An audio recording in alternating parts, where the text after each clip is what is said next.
নমস্কার বন্ধুরা, আমি প্রতিদিনের মতো আবারও চলে এসেছি এক মজাদার ভিডিও নিয়ে। আজকে আমি তোমাদেরকে বানিয়ে দেখাবো দুধ পুলি আর পুরপিঠা। শীতকাল মানেই বন্ধুরা আমরা সবাই কিন্তু পিঠা খেতে খুব পছন্দ করি। কালকেই আমাদের পৌষ সংক্রান্তি পড়বে, তো আজকে আমি একটু পুরপিঠা আর দুধ পুলি করে তোমাদের দেখাচ্ছি।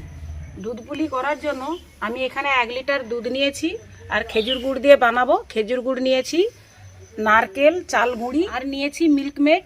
এবার তোমাদের কাছে যদি মিল্কমেড না থাকে নাও দিলে চলবে, আমার কাছে আছে বলেই আমি দিচ্ছি। তো এটা দিলে একটু টেস্টটা ভালো আসে। আর কিছু এলাচ নিচ্ছি, এলাচটা আমরা সেন্টের জন্যই দেব। এবারে আমি নারকেলটাকে ভেঙে নেব।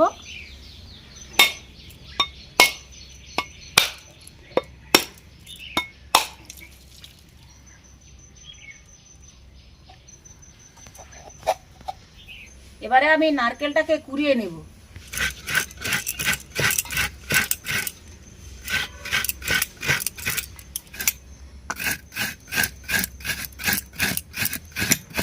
আমার নারকেল কুড়ানোটা হয়ে গেছে। উনানটা আমি আগে ধরিয়ে দিয়েছি। এবারে আমি একটু জল গরম করে নেব। চাল গুঁড়িটায় জল দিয়ে ফেসে নেব। জল দিয়ে দিচ্ছি।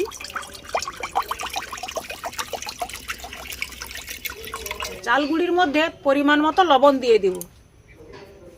ভালো করে লবণটা মাখিয়ে নেব।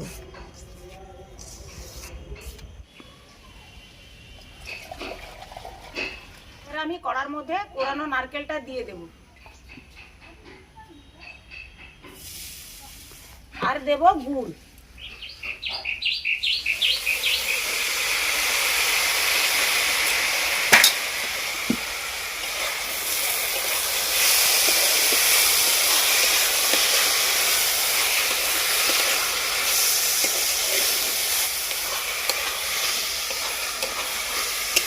অল্প পরিমাণ আদা একটু গ্রেট করে নেব।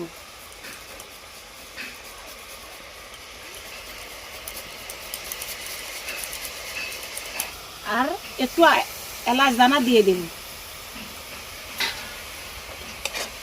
আমার নারকেলের পুরটা রেডি হয়ে গেছে। আমি এবার পুরটাকে নামিয়ে নেব।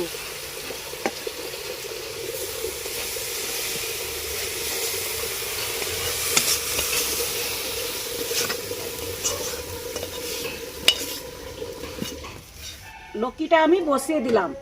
লক্কির মধ্যে জল আছে, জলটা গরম হোক। আমরা পিঠাটা তো সেদ্ধ করব, এই জলটা গরম হোক। এইবার আমি এইটার মধ্যে গরম জল দিয়ে থাসবো।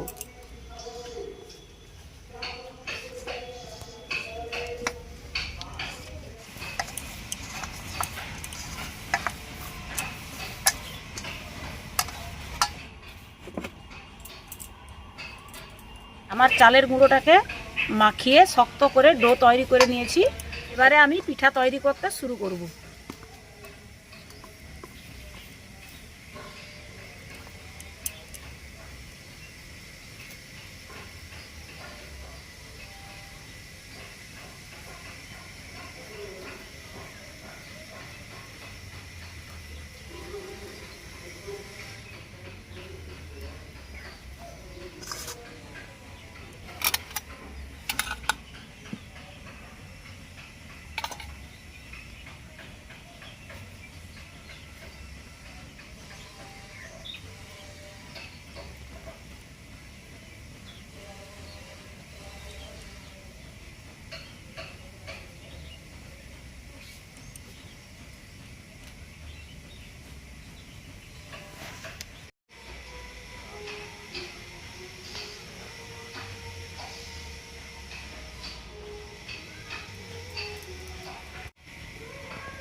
এটা ভালো চিপা হয়।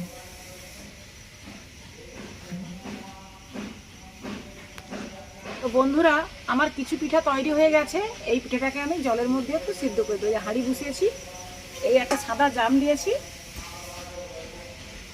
এই জামের মধ্যে আমি এবারে একটা একটা করে সাজিয়ে নেব। এইভাবে আমি সাজিয়ে নিয়েছি। এবারে আমি এই জল আমার ফুটতিছে, এই জলের উপরে জামটাকে আমি দিয়ে দেব, দিয়ে আবার এটাকে উল্টা দিকে ঢাকা দিয়ে দেব। এইভাবে 15-20 মিনিট সেদ্ধ হয়ে যাবে, ভাপেই সেদ্ধ হবে।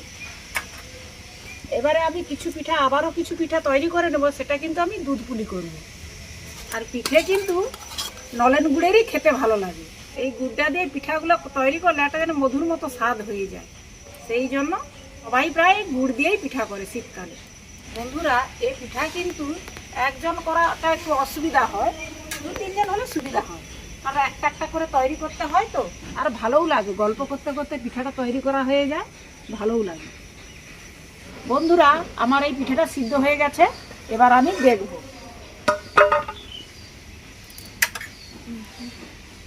সিদ্ধ আমার হয়ে গেছে। এবারে এর মধ্যে আমি একটু জল দিয়ে দেব। জল দিয়ে দিলে কি হয়, পিঠাগুলো সুন্দরভাবে ছেড়ে যায়, একটা একটা করে ছেড়ে যায়। আর জল না দিলে একসঙ্গে জড়িয়ে যায়, এই জন্য আমি জল দিয়ে দিলাম।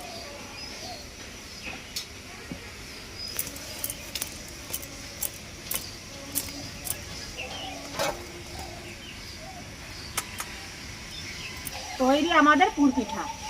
এবারে আমি দুধ পুলি করব। এটা কড়াই বসিয়ে দিলাম, এর মধ্যে 1 লিটার দুধ আমি ঢেলে দিলাম।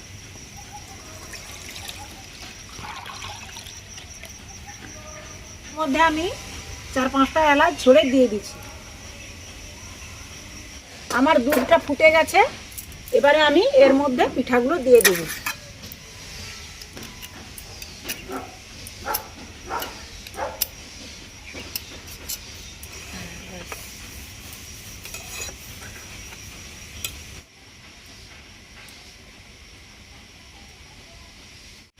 আমার পুলি পিঠাটা প্রায় সিদ্ধ হয়ে এসছে, আমি এবারে গুড়টা দিয়ে দেব।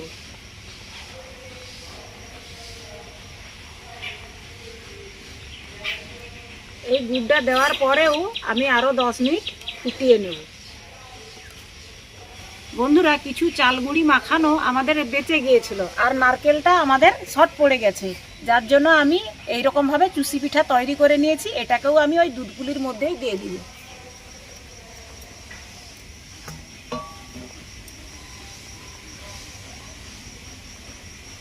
এই পিঠাটা স্বাদ বাড়ানোর জন্য আমি 2 চামচ মিল্ক মেড দিয়ে দেব।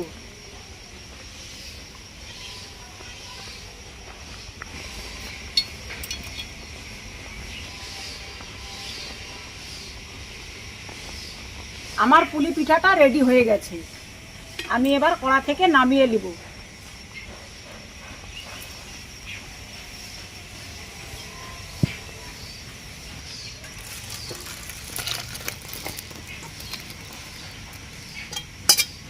আমি এটাকে কেটে দেখাচ্ছি। এর স্বাদ খুবই সুন্দর, একদম নরম তুলতুলে পিঠা। আর এই পিঠাটাও একটা ভেঙে দেখাচ্ছি। ভেতরে একদম পুর দেওয়া, পুর ভরা, খুব সুন্দর লাগবে, খেতেও খুব ভালো লাগবে, নরম পিঠা। আমার পিঠা তৈরি একদম কমপ্লিট হয়ে গেছে। আর দুধ পুলিটাও আমার একদম কমপ্লিট। এটা ঠান্ডা হলে আরেকটু বসে যাবে, বেশ ঘন দেখাবে। তো বন্ধুরা, আমার তো পিঠা তৈরি হয়ে গেছে, তোমরাও কিন্তু এবার পিঠা বাড়িতে বানিয়ে ফেলো। ঠান্ডা থাকতে থাকতেই কিন্তু পিঠাটা বানিয়ে ফেলো, ঠান্ডা চলে গেলে এসব পিঠা আর ভালো লাগবে না। তো তোমরা এইসব বানাও, খাও, নিশ্চয়ই ভালো লাগবে। আর আমার পিঠা তৈরি কীরকম হয়েছে অবশ্যই কমেন্ট করে জানাবে, পারলে একটা লাইক করে দিবে। আমি আবারও আসছি পরের একটা ভালো ভিডিও নিয়ে। তো দেখা হচ্ছে তোমাদের সঙ্গে আবারও পরের ভিডিওতে।